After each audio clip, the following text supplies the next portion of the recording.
आज हम आपको दिखाते हैं कि जो ट्रेन का ड्राइविंग कैबिन होता है उसमें ड्राइवर किस तरह से ट्रेन जो है उसको ऑपरेट कर रहा होता है, चला रहा होता है। ट्रेन का प्रेशर चेक किया जाता है ताकि इंजन के साथ उसको कनेक्ट किया जा सके। ये इसके ना थ्रॉटल हैंडल है, इसको मैनुअली ऑपरेट किया जाता है। यहाँ पे आराम से आप लेट के जो है वो रेस्ट कर सकते हैं। लंबे सफर के लिए ट्रेन का जो सफर होता है वो बड़ा आरामदेह होता है। बिजनेस क्लास में कंपार्टमेंट जो होता है उसमें ये होता है कि आप अपनी फैमिली के साथ 6 अफराद के लिए ये होता है, अपनी फैमिली के साथ अलग से टिकट लेके आप एंजॉय कर सकते हैं अपना सफर। फिर फूड का और हर चीज़ का यहाँ पर आपका जो है वो ख्याल रखा जाता है।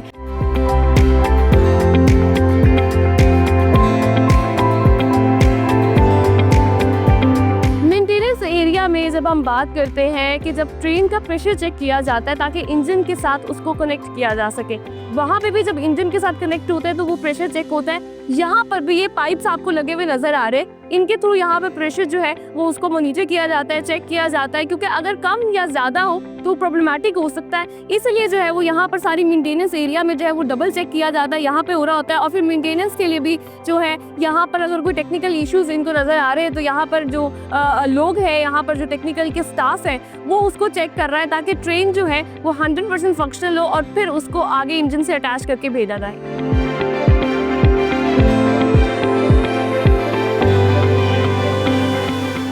आपको दिखाते हैं कि जो ट्रेन का ड्राइविंग कैबिन होता है उसमें ड्राइवर किस तरह से ट्रेन जो है उसको ऑपरेट कर रहा होता है, चला रहा होता है। तो आइए मेरे साथ।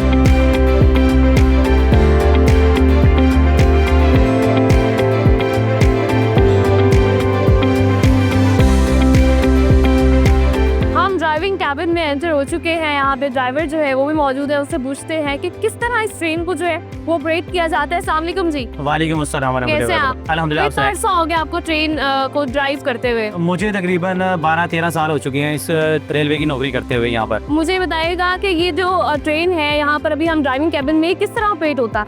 ये इसके ना थ्रॉटल हैंडल है, इसको मैनुअली ऑपरेट किया जाता है, ठीक है। और ये इसका रिवर्सल हैंडल है जिससे इसकी पोजीशन सेट की जाती है।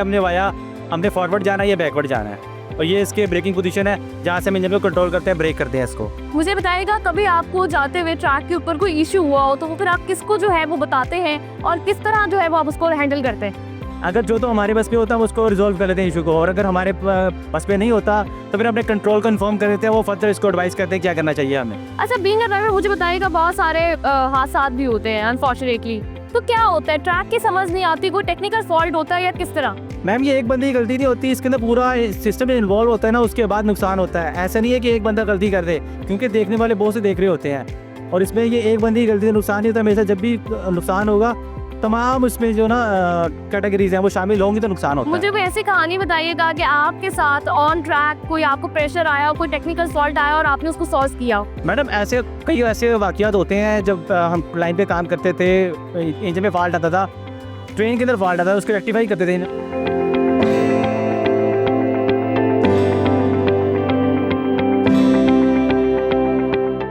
इस वक्त जो है वो मैं एंटर हो रही हूँ ट्रेन के इकोनॉमी क्लास में। आप देख सकते हैं कि उनकी इकोनॉमी क्लास है, सीट्स इसकी भी जो है वो कंफर्टेबल है। यहाँ पर आप जो है वो अपनी फैमिली के साथ ट्रैवल कर सकते हैं। फिर उसके साथ साथ जो है वो मज़ीद फैसिलिटीज़ यहाँ पर मौजूद होती हैं। इसमें एसी की फैसिलिटी तो नहीं होती जो हमें स्टैंडर्ड में या फिर बिजनेस में देखने को मिलती है, बट वैसे थॉरली जो इसकी सीट्स है और वो सारा कुछ that is comfortable.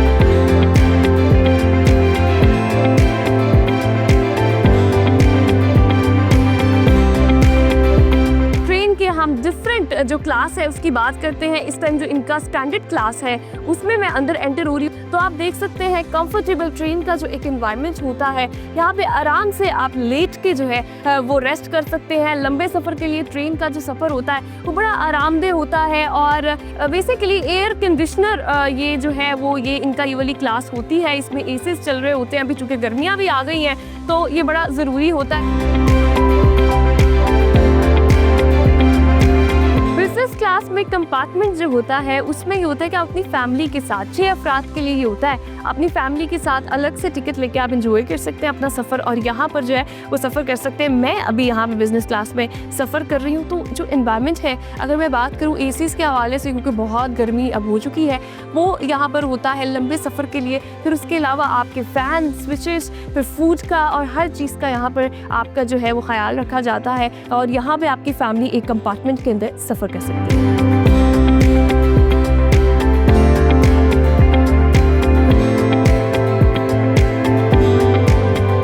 Railway station पर जो कुली होते हैं वो सर पर भारी बैग उठाए हुए हमें नजर आ रहे होते हैं, चल फिर रहे होते हैं, मुसाफिरों का सामान उठा रहे होते हैं। अभी भी एक बुजुर्ग कुली जो है वो मुझे नजर आ रहे हैं। जी अस्सलाम वालेकुम। वालेकुम सलाम। कैसे हैं आप? ठीक ठाक जी। ये इस उम्र में इतना भारी बैग आपने सर पर उठाया हुआ है, कितना अरसा हो गया आपको यहाँ पे काम करते हुए? मुझे 40 साल हो गए। 40 साल हो गए। 40 साल से तो कितनी आपकी जो है वो कमाई हो जाती है एक दिन में?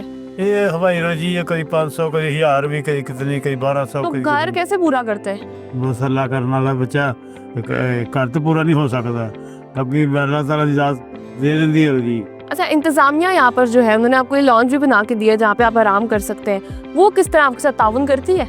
कर दी इंतजामी जो उन्होंने करना है ना वो करती है। स्टेशंस पर बहुत अहम किरदार अदा करते हैं सुर्ख लिबास में मलबूस जो कुली हैं, मुसाफिरों की ज़िंदगियाँ आसान कर रहे होते हैं, और पाकिस्तान रेलवे की जो इंतज़ामिया है उनकी जानिब से यहाँ पर इनके लिए एक लॉन्च भी बनाया गया जहाँ पर ये आराम कर सकते हैं। नाइट ड्यूटीज़ भी कर रहे होते हैं, डे ड्यूटीज़ भी कर रहे होते हैं। इनसे पूछते हैं जी अस्सलाम वालेकुम, कैसे हैं आप? अल्हम्दुलिल्लाह। मुझे ये बताइए कितना अर्सा हो गया आपको यहाँ काम करते हुए? मुझे 30 साल हो गए। 30 साल हो गए। 30 साल है। तो 30 साल कैसा एक्सपीरियंस है? दूसरा ये बताइएगा कितना मुश्किल होता है ये जॉब करना? ये मुश्किल तो है, मगर ये कफालत करना पड़ती है कॉम्बे की, जैसे कि आप हैं या वो है या कोई भी है, अपने बच्चों की कफालत करने के लिए यहाँ मेहनत कर रहे हैं। मैं कश्मीर से आया हूँ, वहाँ से आया हूँ उनकी कफालत के लिए कि वो सुखी से खाना खाएं।